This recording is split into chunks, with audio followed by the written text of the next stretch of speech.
대제사장들이 예수의 이 비유는 자기들을 가리켜 말씀하심인 줄 알고 즉시 잡고자 하되 백성을 두려워하더라. 이에 그들이 엿보다가 예수를 총독의 다스림과 권세 아래에 넘기려 하여 정탐들을 보내어 그들로 스스로 의인이 체하며 예수의 말을 책잡게 하니, 그들이 물어 이르되 선생님이여 우리가 아노니 당신은 바로 말씀하시고 가르치시며 사람을 유행어로 취하지 아니하시고 오직 진리로서 하나님의 도를 가르치시나이다.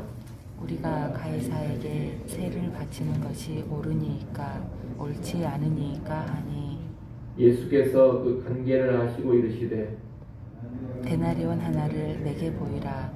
누구의 형상과 글이 여기 있느냐? 대답하되 가이사의 것이니이다. 이르시되 그런즉 가이사의 것은 가이사에게 하나님의 것은 하나님께 바치라 하시니, 그들이 백성 앞에서 그의 말을 능히 책잡지 못하고 그의 대답을 놀랍게 여겨 침묵하니라.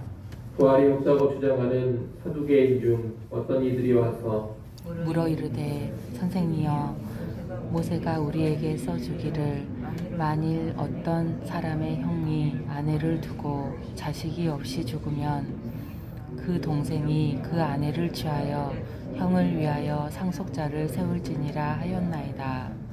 그런데 7형제가 있었는데 마디가 아내를 취하였다가 자식이 없이 죽고 그 둘째와 셋째가 그를 취하고 7이 다 그와 같이 자식이 없이 죽고 그 후에 여자도 죽었나이다.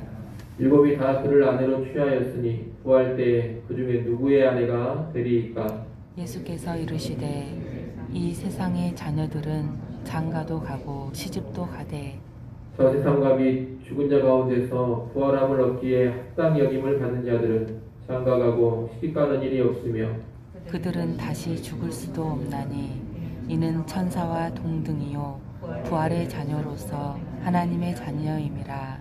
죽은 자가 살아난다는 것은 모세도 가시나무 떨기에 관한 글에서 주를 아브라함의 하나님이요 이삭의 하나님이요 야곱의 하나님이시라 칭하였나니, 하나님은 죽은 자의 하나님이 아니요 살아있는 자의 하나님이시라.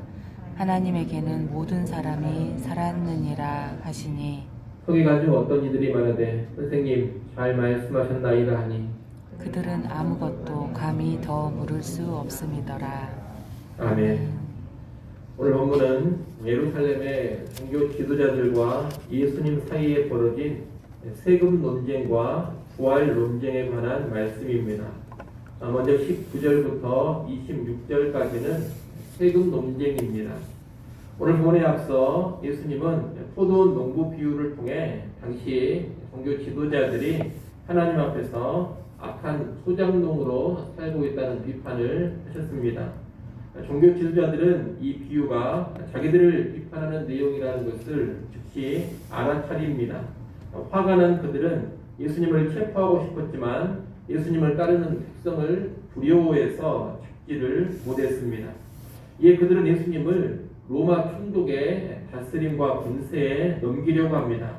로마법에 걸리게 해서 총독이 체포해 예수를 처리하는 그런 방법을 꾀한 것입니다. 그들은 사람을 보내 예수님을 올무에 걸리게 하는 질문을 던집니다.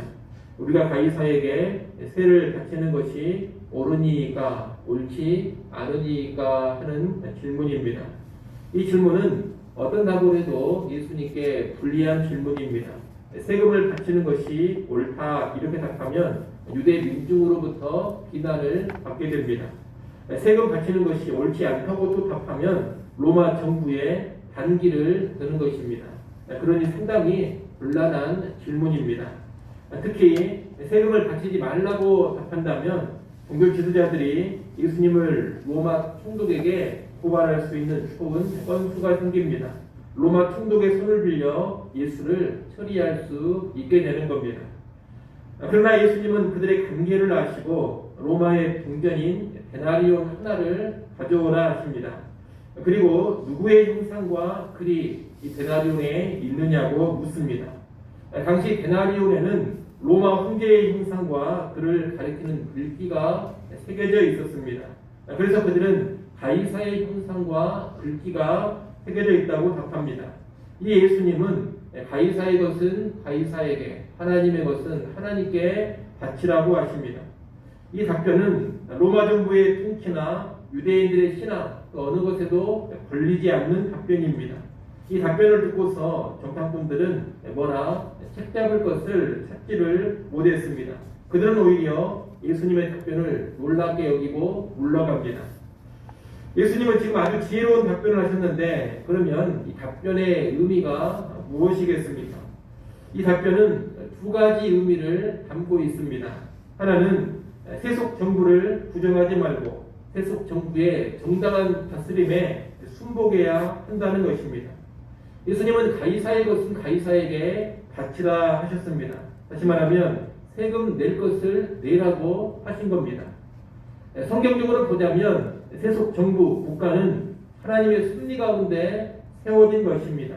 악을 제어하고 질서를 유지할 목적으로 권세를 주어 세우신 것이 세속 정부 국가입니다. 예수님은 그 하나님의 섭리를 이해하고 그 권세를 인정하면서 의무에 충실하라고 말씀하시는 겁니다. 예수님의 이 말씀은 세속 국가 정부에 대한 무분별한 저항이나 반발을 피하게 합니다. 여러분, 세상 국가의 권세도 하나님께로부터 주어진 것입니다. 그러니 신자라면 그것을 인정하고 정당한 통치행에 대해서는 순복해야 합니다. 그리고 우리가 행해야 될 국가적인 의무는 행해 줘야 합니다. 그것이 바람직한 신자의 모습입니다.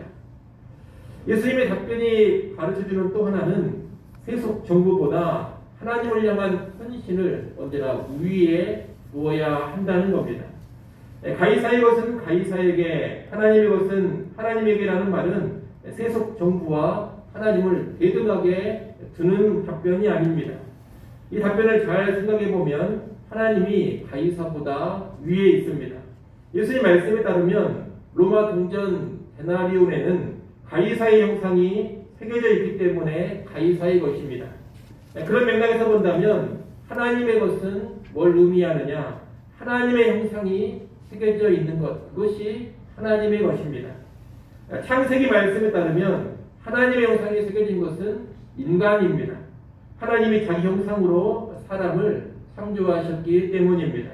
그런 예수님의 답변은 무슨 뜻이냐? 가이사의 형상에 새겨진 동전은 가이사의 것이니 가이사에게 세금으로 바치되 하나님의 형상에 새겨진 사람은 하나님의 것이니 하나님께 바쳐져야 한다, 이런 뜻입니다. 이렇게 볼 때 모든 사람은 하나님께 바쳐져야 하는 존재이고 가이사조차 하나님께 바쳐져야 하는 존재가 됩니다. 가이사 역시 하나님의 형상으로 지어진 사람이기 때문입니다. 결국 예수님의 답변은 세속 정부의 정당한 권세에 순보가 돼 하나님께 바쳐진 자로서 하나님을 향한 충성이 우선이라는 것을 가르쳐 주시는 겁니다. 오늘 우리는 예수님의 이 답변의 의미를 잘 알고 따라야 되겠습니다. 우리는 먼저 우리 자신을 하나님께 온전히 바쳐야 합니다. 하나님께 온전히 헌신해야 한다는 겁니다. 그 헌신 가운데 세상 나라, 세속 정부의 권세를 인정하고 정당한 통치 행위에 순복해야 합니다. 납세의 의무, 국방의 의무 같은 것을 잘 행하고 세속 국가의 정당한 법도 잘 지켜야 합니다. 세속 정부를 쉽게 악으로 규정하고 무분별하게 저항하는 것은 바람직하지 않습니다. 동시에 하나님의 법을 거역하는 세속 국가의 통치를 따를 수 없는 것이 신자입니다. 우리는 하나님께 바쳐진 사람들이요, 하나님을 향한 충성이 언제나 우선이기 때문입니다. 그래서 국가에 대한 무조건적인 충성을 또 하지는 않습니다. 잘 분별해서 거부할 것은 거부하고 저항할 것은 저항을 해야 하는 겁니다. 이를 잘 하시고 하나님을 향한 헌신 가운데 세속국가, 세속정부의 정당한 통치에 순복하시기를 바랍니다. 아울러 국가가 하나님의 법을 어기고 대적할 때에는 불복할 수 있는 그런 담대함도 소유할 수 있기를 바랍니다. 이어지는 27절부터 40절까지 말씀은 부활 논쟁입니다. 27절에 보면 부활이 없다고 주장하는 사두개인 중 어떤 사람들이 와서 예수님께 질문했다고 합니다. 이들은 신명기 말씀을 토대로 예수님께 질문을 합니다. 신명기 25장 5절 말씀에 따르면 아들 없이 형이 죽으면 동생이 형수를 취하여 아들을 낳게 해서 형의 대를 이어줘야 했습니다. 그런데 만약 부활이 있다면 이 율법대로 할 경우에 한 여인에게 여러 명의 남편이 있게 되는 문제가 생긴다는 겁니다. 그들은 구체적으로 7 형제라는 가상의 경우를 예로 듭니다. 7 형제가 있는 가운데 계속해서 형제들이 아들 없이 죽으면 결국 7 형제가 한 여인을 아내로 취하게 되는데 부활의 때에 이 여자는 누구의 아내가 되느냐는 겁니다. 한마디로 이 사두개인들의 주장은 이것입니다. 부활이 있다면 이렇게 복잡한 문제가 생기기 때문에 부활이라는 것은 없다는 겁니다. 예수님은 이들의 주장에 대해 부활 후에는 결혼이라는 것이 존재하지 않는다고 지적하십니다. 부활 후에는 결혼도 없고 천사와 같으므로 너희들이 생각하는 그런 문제는 발생하지 않는다는 겁니다. 예수님은요, 출애굽기 3장 6절 말씀을 인용하시면서 부활이 없다고 하는 그들의 주장을 깨뜨립니다. 출애굽기 3장 6절에 보면 하나님은 모세에게 자신을 뭐라고 칭하시느냐? 아브라함의 하나님, 이삭의 하나님, 야곱의 하나님이라고 칭하십니다. 하나님은 예배의 대상으로서 죽어버린 자는 어떤 대상을 예배할 수 없기 때문에 하나님은 언제나 산자의 하나님이십니다. 그런데 이 산자의 하나님께서 자신을 뭐라고 지칭하시느냐? 아브라함의 하나님, 이삭의 하나님, 야곱의 하나님이라고 하십니다. 이 출애굽기에서 하나님 말씀을 듣고 있는 사람은 모세입니다. 모세 당시 아브라함, 이삭, 야곱은 이미 오래전에 죽은 사람들입니다. 그런데 산자의 하나님께서 자기 자신을 이미 죽어버린 아브라함의 하나님, 이삭의 하나님, 야곱의 하나님이라고 하신 겁니다. 이것은 하나님께서 이미 죽은 아브라함, 이삭, 야곱을 산자로 간주하신다는 의미입니다. 전능하신 하나님께서 이미 죽어버린 자들을 산자로 간주하신 것은 하나님께서 그들을 부활시키실 것을 암시합니다. 하나님은 전능하신 분이기에 죽은 자를 얼마든지 부활시킬 수가 있습니다. 그 전능한 능력으로 부활시키실 것이기에 아브라함과 이삭과 야곱은 하나님 앞에서 죽은 자가 아닌 산자로 여겨지는 겁니다. 예수님은 38절 하반절에서 하나님에게는 모든 사람이 살았느니라 라고 하십니다. 아브라함, 이삭, 야곱만이 아닌 모든 사람이 하나님 앞에서는 살아 있습니다. 이 말은 모든 사람이 부활할 것을 말하는 겁니다. 예수님께서 이렇게 출애굽기 말씀을 인용해서 부활을 입증하자 서기관 중 어떤 이들은 선생님 말씀을 참 잘하셨습니다 라고 합니다. 그리고 논쟁을 하러 왔던 사두개인들은 아무것도 더 물을 수가 없었습니다. 예수님께서 완전히 이들을 압도하신 겁니다. 이 부활 논쟁은 먼저 성경을 늘 보면서도 오해와 무지에 사로잡힐 수 있음을 가르쳐 줍니다. 이 사두개인들은 제사장 가문의 사람들이 주류를 이루고 있습니다. 그들은 당시 성전의 지도자격의 사람들입니다. 이들은 고위층으로서 남부럽지 않는 호사를 누리고 있는 사람들이었고 지극히 현세적인 사람들이었습니다. 이런 그들이다 보니 부활에 관심이 없고 부활을 믿지 않았고 나아가 부활이 없었으면 합니다. 그런데 종교 지도자로서 늘 성경을 읽고 봐도 부활에 관한 말씀을 제대로 보지도 못하고 이해하지도 못했던 겁니다. 우리는 이런 모습을 경계할 수 있어야 합니다. 선입견과 편견, 내 생각과 내 욕망에만 매여 있으면 성경이 제대로 보이지가 않습니다. 내 생각에 반하고 내 생각을 부정하고 내 욕망을 꾸짖는 그런 말씀들은 전혀 보이지가 않는다는 겁니다. 오히려 내 욕심과 내 욕망을 지지해 주는 것 같은 그런 말씀들만 눈에 들어옵니다. 그러다 보니 결국 성경이 정말로 말하는 것은 거부하고 성경이 가르치는 참 진리는 부정하면서 자기 생각과 자기 뜻, 자기 욕심을 지지해 주는 것 같은 그런 말씀만 보고 따라가게 됩니다. 자기가 인용하고 싶은 성경만 인용하면서 욕망을 추구합니다. 그렇게 살아가다가 성경과 아주 동떨어진 삶으로 나가버리는 겁니다. 여러분, 자기 고집과 선입견, 편견을 내려놓아야지만 성경이 제대로 보입니다. 자기 욕망을 포기해야지만 성경이 가르치는 것이 무엇인지 제대로 보게 되는 겁니다. 그러니 여러분, 성경을 대하실 때마다, 말씀 앞에 서실 때마다 늘 자기를 먼저 비우고 내려놓으시기를 바랍니다. 욕망과 야망을 내려놓고 성경을 봐야 합니다. 세상 욕심을 다 내려놓고 성경 앞에 설 줄 알아야 합니다. 그럴 때에만 성경이 가르치는 참된 진리를 온전히 깨달을 수가 있을 것이고 모든 오해에서 벗어날 수가 있을 겁니다. 아울러 이 부활 논쟁은 성경이 분명히 부활을 가르치고 있다는 것을 가르쳐 줍니다. 몸의 부활이 분명히 있습니다. 우리 그리스도들 역시 반드시 영광의 부활을 누리게 될 것입니다. 그리고 부활에서 누리는 영생의 삶은 우리가 현세에서 누리는 행복과 비교할 수 없는 영광의 삶일 것입니다. 우리가 가히 상상할 수는 없지만 현세에서 누리는 가장 큰 행복보다 무한히 더 큰 행복을 부활하여 누리게 될 것입니다. 이 땅의 삶으로서는 가히 생각할 수 없는 아주 새롭고 창조적인 행복이 부활 후의 행복입니다. 이러한 부활의 소망은 우리 그리스도인들에게 매우 본질적인 것입니다. 만약 부활이 없다면 세상에서 가장 불쌍한 존재가 그리스도인이 될 것입니다. 이 부활은 예수님께서 직접 언급하시고 논증해 주신 겁니다.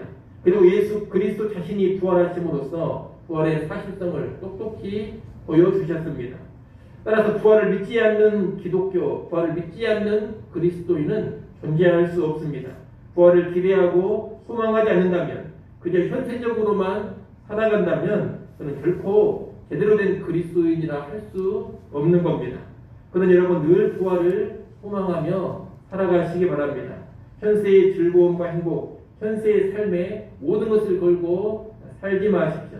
이 땅의 삶에만 모든 것을 투자해서는 안 됩니다. 부활의 날에 받아 누릴 칭찬과 영광과 성급에 우리 인생을 투자할 수 있어야 합니다. 아무쪼록 부활의 영광과 성급을 소망하면서 이 땅의 하루하루를 살아가실 때 영원한 것에 투자해가는 그런 우리가 될 수 있기를 간절히 소원합니다. 기도하겠습니다.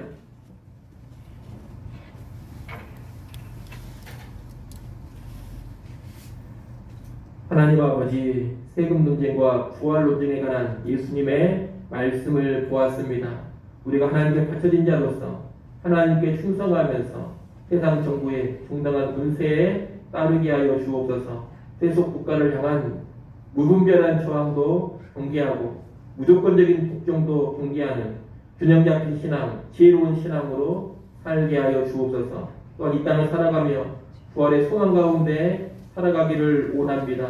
부활의 영광을 소망하며 이 땅에 하루하루 주를 위해 살아가고 영원한 것에 우리의 삶을 투자해 가게 하여 주시옵소서. 아버지 하나님, 이 시간도 하나님께 엎드려 기도합니다. 기도하는 주의 백성들을 긍휼히 여겨 주시옵소서. 이 시간도 여러 제목을 하나님 앞에 아뢰 때 우리의 기도를 들으시고 우리의 구하는 곳에 넘치는 응답을 허락하여 주옵소서. 주일입니다. 모든 성도들 예배하는 날임을 기억하며 하나님 앞에 기쁨으로 나아와 영과 진리로 예배케 하여 주시옵소서. 모든 예배의들 한 사람 한 사람 성령으로 충만케 하시고 특별히 오늘부터 주일학교 모임을 다시 시작합니다. 하나님 모임 위에 은혜를 더하여 주시옵소서. 우리 아이들 영적으로 새로워지게 하시고 신앙이 더욱더 견고해지는 귀한 모습으로 나아가게 하여 주옵소서. 수고하는 교육자 교사들 강력하게 붙잡아 주시고 어린 영혼들 잘 돌아보게 하여 주옵소서. 예수님의 이름으로 기도드리옵나이다. 아멘.